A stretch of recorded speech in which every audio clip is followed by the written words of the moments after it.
Benvinguts i benvingudes a aquest canal de YouTube, aquest humil canal de YouTube. Jo sóc Jan Torrent i bé, creo aquest canal més que res per continuar aprenent i millorant en la meva carrera com a periodista. Estic començant en aquesta professió i vull millorar i obro aquest canal, al qual estava penjant petits shorts per començar a fer cosetes, però he decidit tirar-lo més endavant.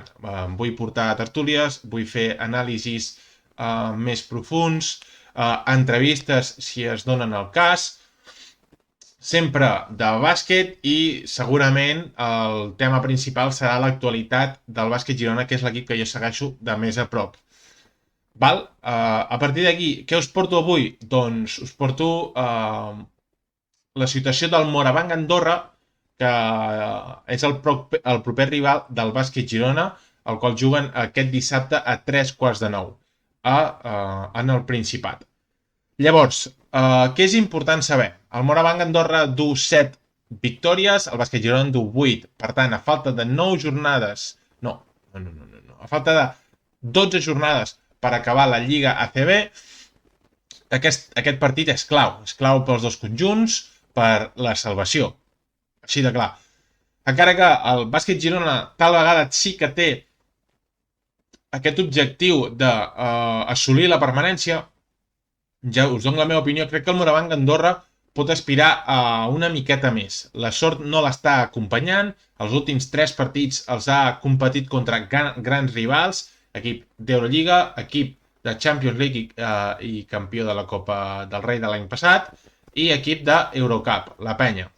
És a dir, Baskonia, Joventut i Unicaja de Màlaga. Per tant, el Morabanc Andorra, que també va tenir una ratxa de 8 derrotes consecutives, crec que té una plantilla que per noms i per talent podria aspirar a una mica més. Amb una mica més vull dir jugar competició europea la temporada vinent. Quedar entre els 12-13 primers, en el qual intentar jugar la Champions League o alguna altra competició europea. Doncs bé, com seguim?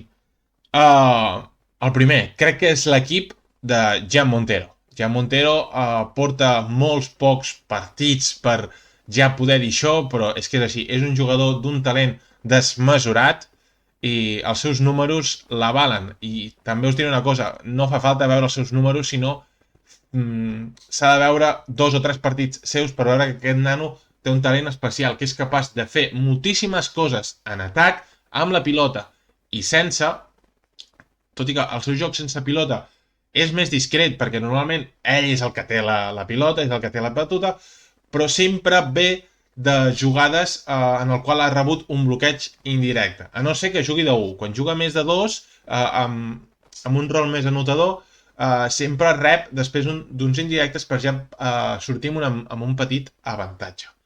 Llavors, a més, ja parlant de l'aspecte defensiu, Jan Montero no és un defensor excels, però sí és un bon jugador amb les mans, és molt i molt ràpid de mans, sap quan col·locar les mans i de quina manera fer-ho, és molt llest, sap que no té un físic super...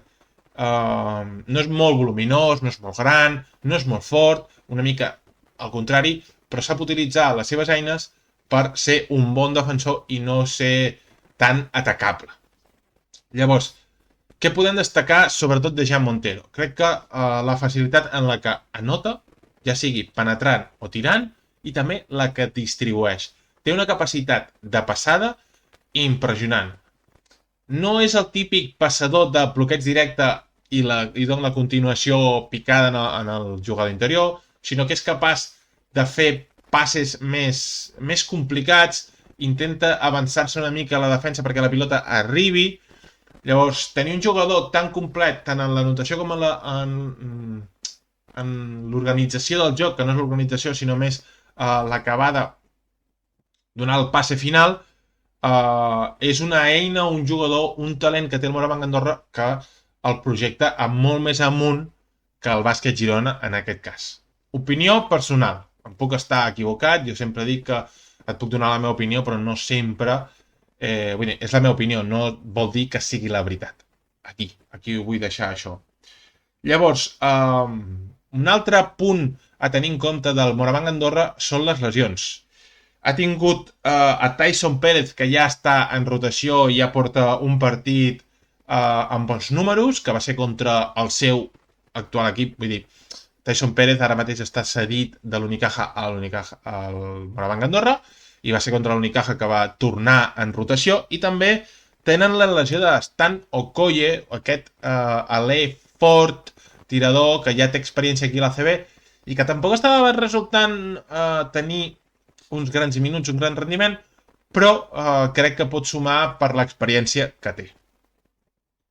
A més, fa unes poques setmanes va arribar un alè pivot, Alexander Madsen, que el seu protagonisme és una mica irregular. En el seu debut no ho va fer gens malament, però contra l'Unicaja de la Màlaga, que és l'últim partit, pràcticament no se'l va veure. Per tant, veurem com entra al final en rotació aquest jugador o si acaba sent l'11è o el 12è home. Podem valorar la temporada del Moravang Andorra o la temporada de l'entrenador Nacho Lezcano com a dolenta? Jo crec que no. No deixes de ser un equip que ve de l'Aleport, que tot i guanyar-la amb força contundència, vens de l'Aleport, mantens molt de bloc de la temporada passada i això sempre és complicat, no? Perquè hi ha jugadors que tindran experiència a l'ACB, n'hi ha que no. Aquests s'han de adaptar a la nova competició, a l'exigència de l'ACB, que és molt i molt dura. I al final les rotacions canvien, els ritmes canvien, la duresa canvia, els rivals tenen molt més talent. Per tant, jo crec que està bé, està sent correcta la temporada del Moravang Andorra, tenint en compte la mala sort que ha tingut, els finals de partit que no ha sabut tancar. I crec que, com he dit durant el vídeo, és un equip que té molt de talent i que jo crec que aniran amunt. No crec que siguin un dels candidats a baixar o que pateixin per salvar-se, però sí que no poden, òbviament, relaxar-se, no? M'agradaria veure com evoluciona i si evoluciona com crec que ho farà i si el veurem més amunt en aquest final de temporada. Doncs bé, fins aquí el primer vídeo, espero que us hagi informat, que us hagi agradat. Podeu deixar la vostra opinió del Moravang Andorra, del Bàsquet Girona i del que creieu del vídeo en els comentaris, deixeu el vostre polze amunt i subscriviu-vos, que aquestes coses són les que es diuen, no? Que vagi molt bé i ens veiem en el següent.